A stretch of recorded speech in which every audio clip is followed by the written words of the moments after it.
এখন নিয়ে আসলাম প্রচুর লোকজন, দ্বিতীয় পার্ট। প্রচুর আমাদের কারণ যেহেতু বাংলাদেশে ৯০ প্রচুর সেকেন্ড লোকজন, করে নেয়, বাঙালি তার জন্য অনেক ১ম এ দেশেরই দিছি আছে আর ৯০ কি এখানে। সেকেন্ড। এখানে দেখেন, জায়গা অনেক এখানে সুন্দর অনেক সুন্দর দেখা যাচ্ছে। দেখতে। এই যে এখান এখন থেকে বেরিয়ে গেলাম। বেরিয়ে যাচ্ছি বেরিয়ে আমরা আমরা। রাস্তার পাশ দিয়ে যাইতেছি এটা এবং আমি কি যাচ্ছি পাশে ওখান থেকে দেখে একটা ওখানে রিসোর্ট হোটেল। অনেক সুন্দর এখানে একটা জায়গা আছে, ভিআইপি ওখানে দেখে চলে একটা যাব। হোটেল। এখানে অনেকে এসে তাই আর কি থাকে। ওইদিকে যাইতেছি সবাই। অনেক বড় বড় এগুলো সব লোকজনেরা হোটেল, যখন আসে এখানে এসে থাকে হয়তোবা। হোটেলগুলো জায়গাটা অনেক অনেক উঁচু সুন্দর, এবং অনেক গাছ মানে অনেক ফুল দিয়ে সুন্দর। সাজানো।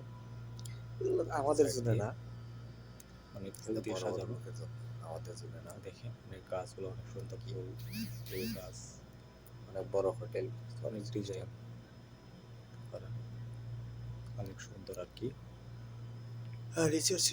রিসোর্ট আর সামনে সিস্টেম যেতে হোটেল আর এবার কি। পাকিস্তানি ল্যান্ড। এগুলা দেখতে অনেক সুন্দর সুন্দর, দেখেন আশপাশে লাইটিং করা, গাছপালা দিয়ে রাত্রে লাইট লাইট দিয়ে ভরা। এগুলো সব রাত্রে